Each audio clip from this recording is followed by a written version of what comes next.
From the studios in San Diego, California, this is Frank Fired Up here on the Mixed Up Sports Network, coming to you live here on this 19th day of October, 2016. It is a Wednesday as we get set to go on somewhat of a slow day. There's some news, somewhat of a slow day.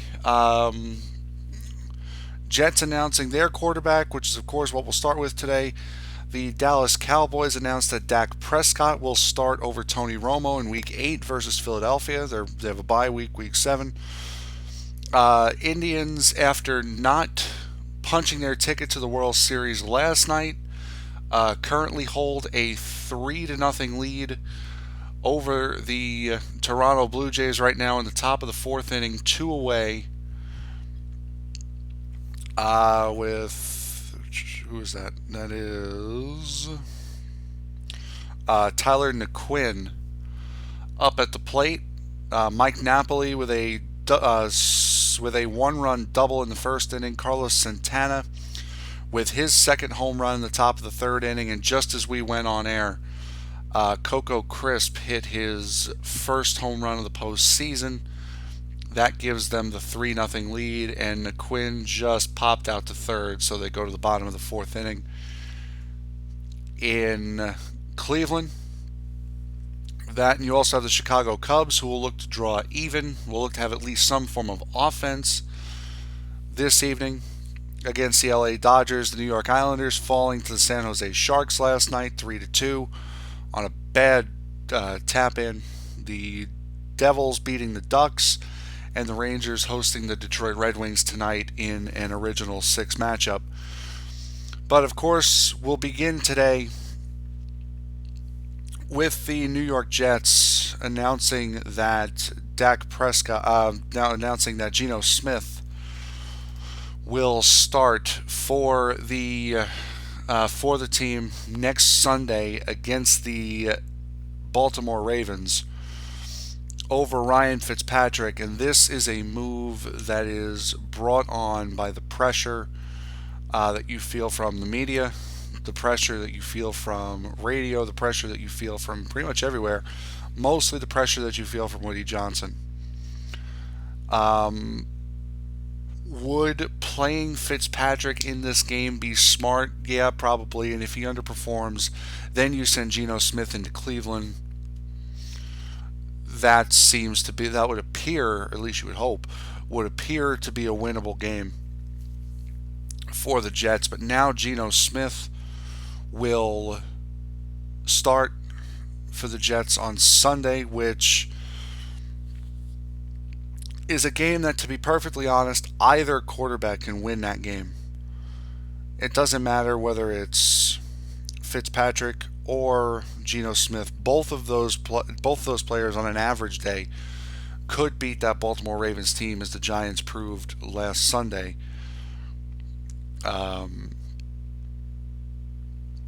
For Fitzpatrick, you understand.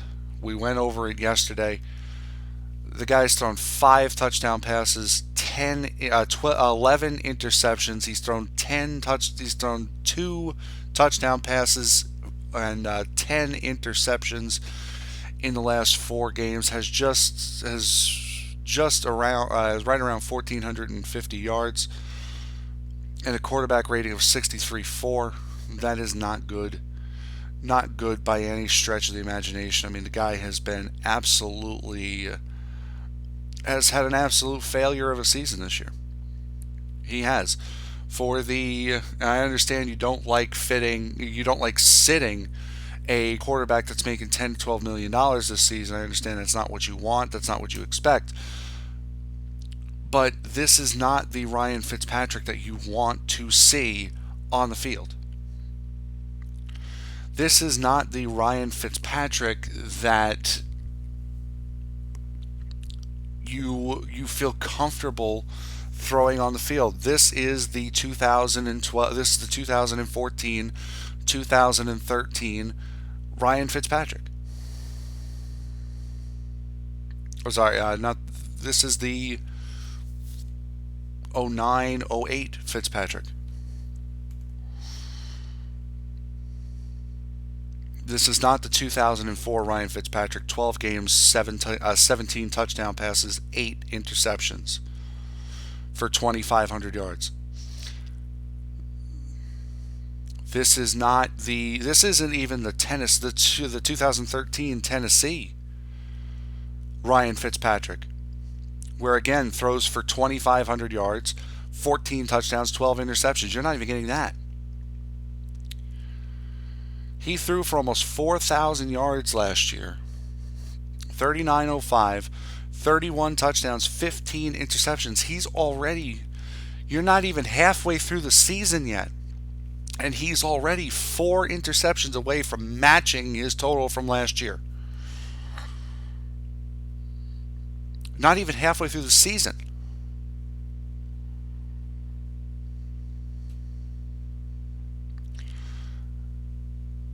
This year, Fitzpatrick has been. You can't say anything other than this year he's been a bust. He has been. He had 2 good years. What you're looking at this year is the 2012 Fitzpatrick.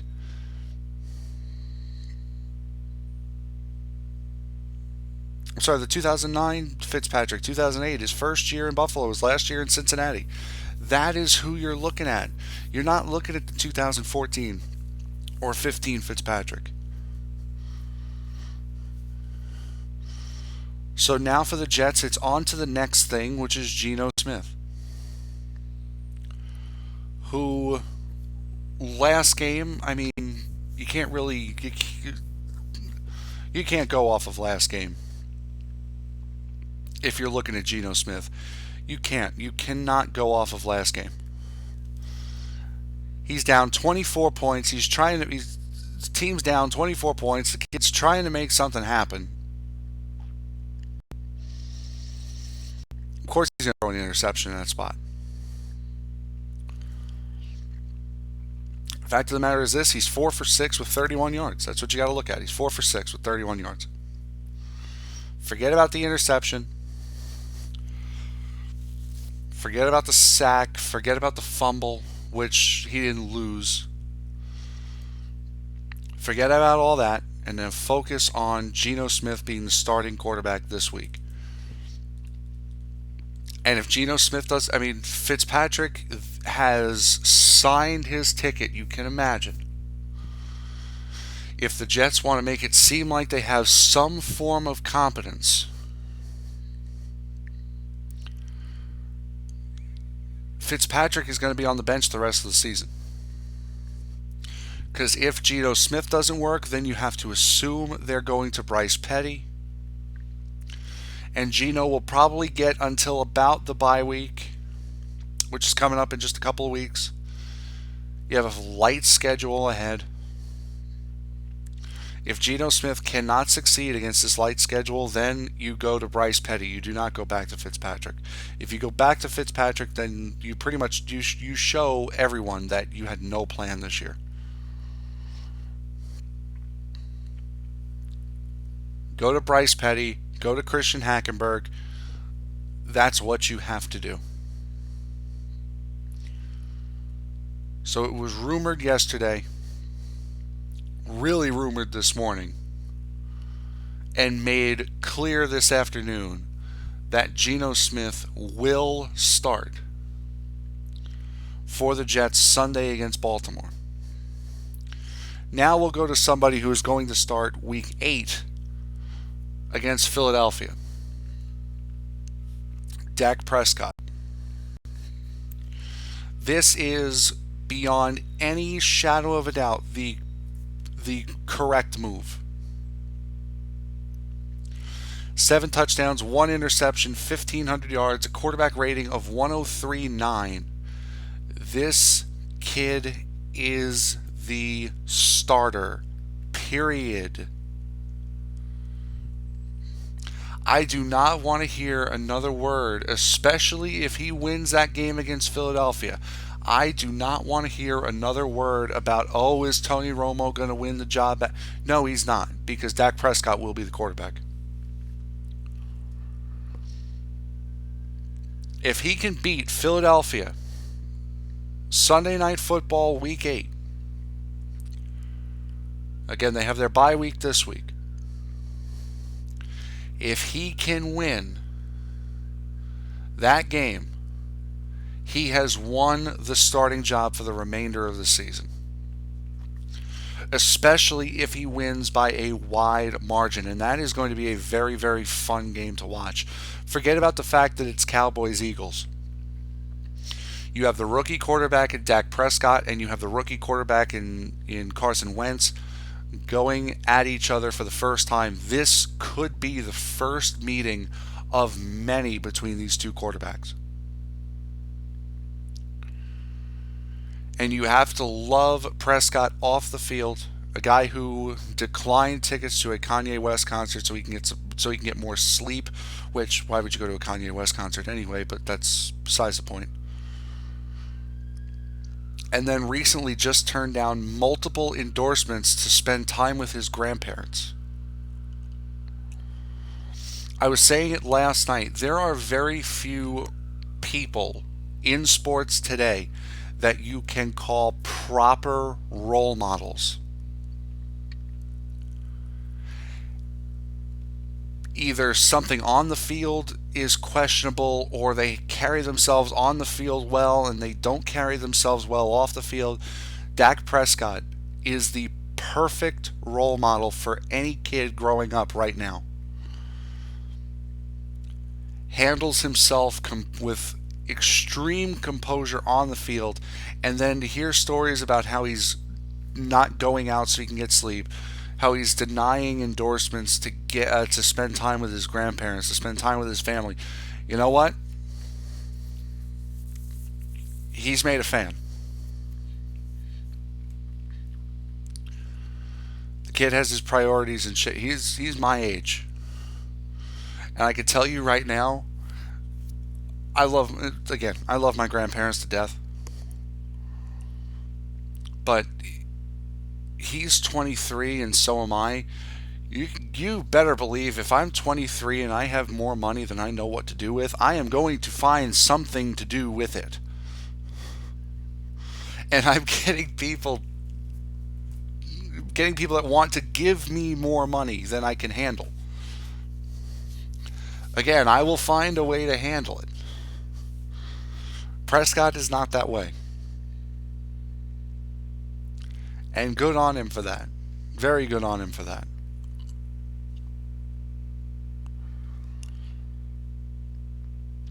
So he gets the chance now with a healthy Tony Romo to start.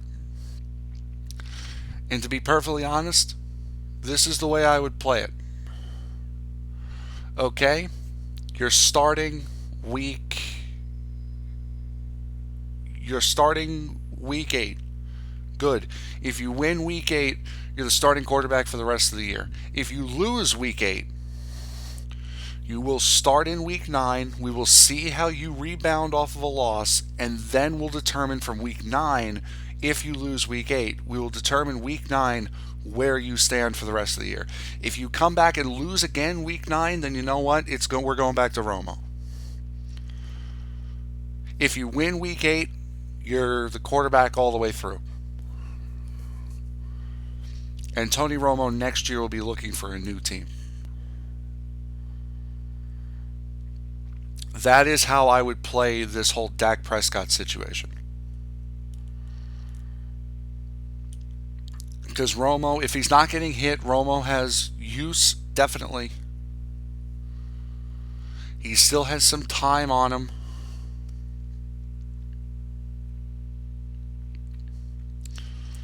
But Dak Prescott cannot sit and wait behind Tony Romo any longer. He has proven that he is NFL starter material beyond any shadow of a doubt. He has proven he is starter material in this league, period.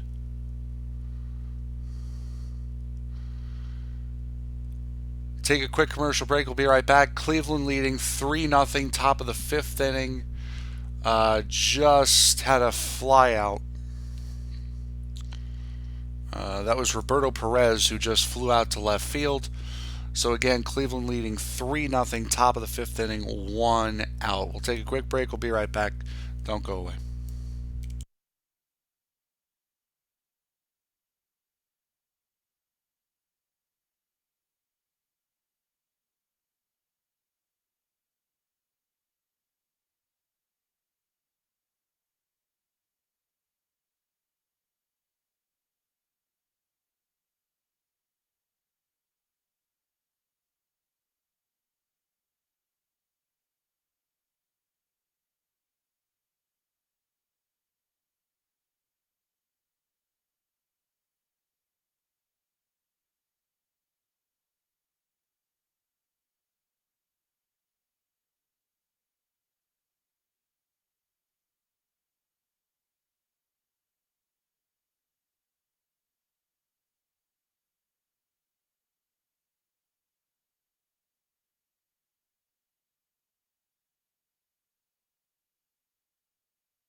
Oh boy, sorry, I do apologize for that.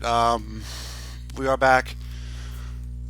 Uh, Last night you had the Cubs and Indian. You know, the Cubs play the LA Dodgers last night, and it's right now. It's just getting worse. If you are a Chicago Cubs fan, you have now two games, back-to-back games, where the Cubs come out of that game looking weaker and weaker than you could expect. You had a game on what was it, Sunday, where the Cubs, now this is a team that has won 102, 103 games this year. A team that has won 102, 103 games that are struggling. Forget about scoring a run. This is a team that is struggling to get hits right now. They have four hits. They have 6 hits in the last two games. They had four last night, and they had 6 in game two. This team is not winning like that. I don't care who you. No team is winning like that.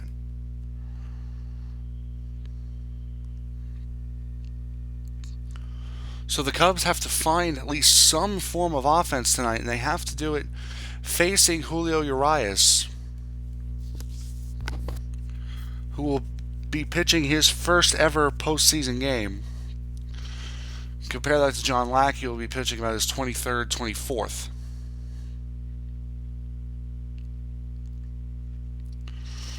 Urias, age of 22 months and 7 days, is set to become the youngest pitcher to start a LCS game at Dodger Stadium.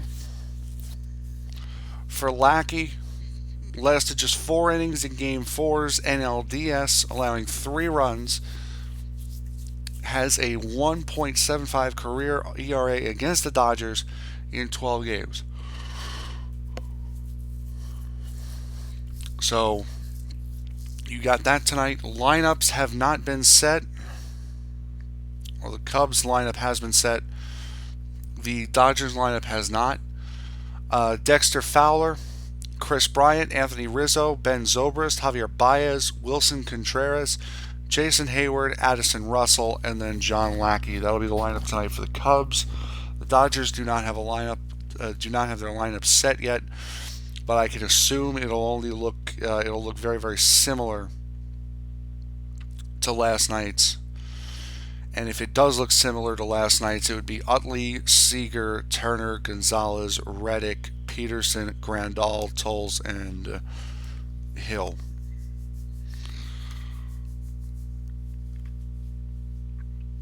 That would be what I can assume the lineup would be tonight for the Dodgers.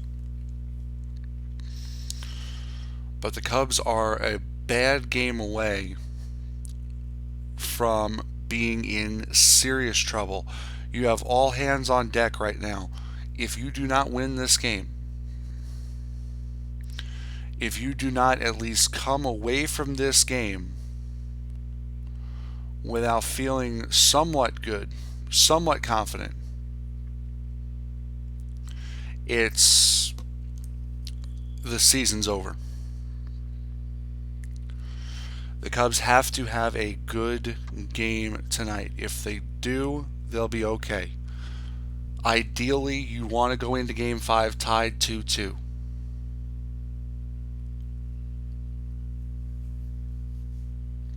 Which, if you see the Cubs team that you've seen all season long, they very well could do that.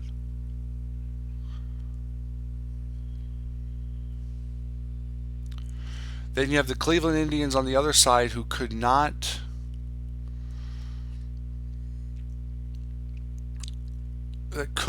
finish the deal last night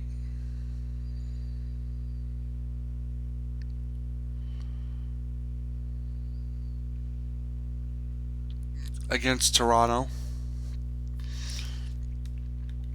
Toronto getting the 5-1 victory last night. Again, a night where Cleveland just did not hit. 1 run on 2 hits for Cleveland last night. They now lead 3-0 Again, now in the bottom of the sixth inning, Jose Bautista on first, Josh Donaldson at the plate. Make that a 6-4-3 double play. To end the inning, you go into the top of the seventh inning now, 3-0 Cleveland. That was Andrew Miller. It looks like they're going to challenge it. It was Andrew Miller who just came in. Throws one pitch, gets a grounder to the shortstop. The play at second is easy. Play at first, maybe you got a case at first base. Then again, it doesn't even look like Donaldson hit the bag at first.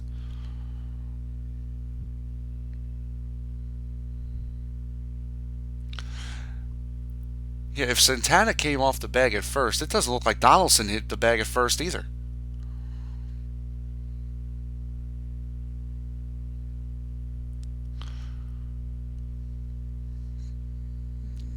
No, yeah, he's out. And Donaldson just does barely clip the bag at first with his toe. But anyway, so Cleveland looks as though they're 2 full innings away from headed to the World Series. And waiting on the Dodgers and the Cubs.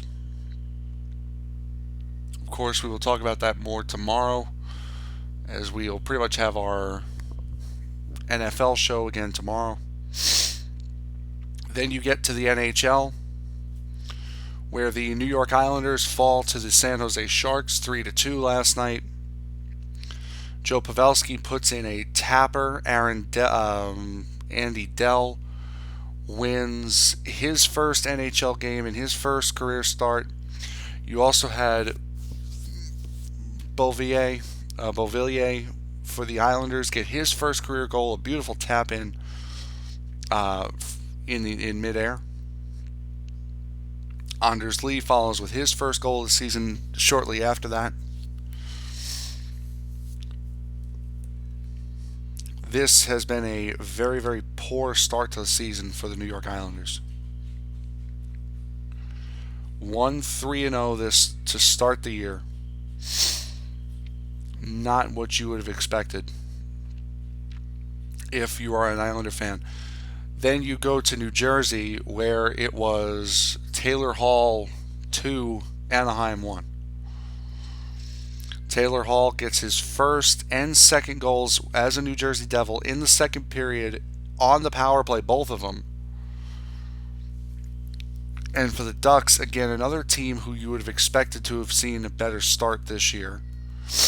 They are now 0-3-1 after only getting a power play goal by Sami Vatanen. They are now 0-3-1. They're going to be looking for their way up. Devils come away with the win. They're now 1-1-1 on the season. And then you have the New York Rangers, who play tonight. They're 2-1-0 as they play the Detroit Red Wings this evening. That game will be on NBCSN. An original 6 matchup. The other game to watch tonight will be the third game of the year for the Toronto Maple Leafs. They are in Winnipeg, taking on the Jets.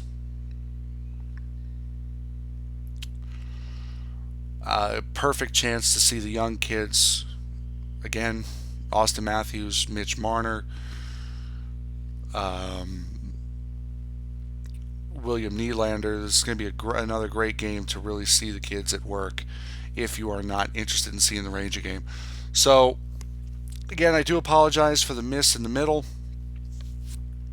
I had an audio glitch again that I didn't realize happened until it was too late, and then I finally got it fixed.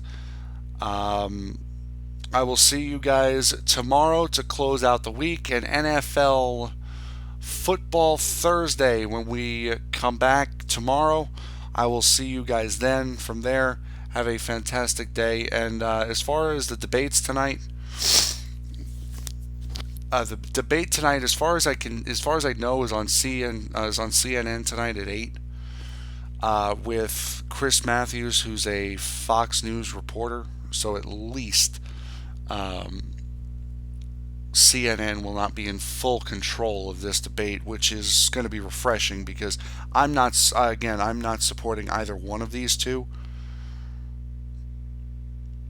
I'm not supporting either one of these two, but it's been it's been incredible the favorable um, the favorable treatment that Hillary Clinton has gotten during these debates, and now again you're going to see another CNN debate, but at least a Fox News reporter will be in charge of the debate. So if you're interested in that, you got that on tonight. You have the Rangers on tonight. You have the Cubs on tonight.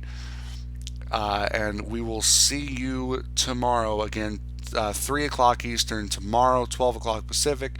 I will see you guys then. Have a fantastic night.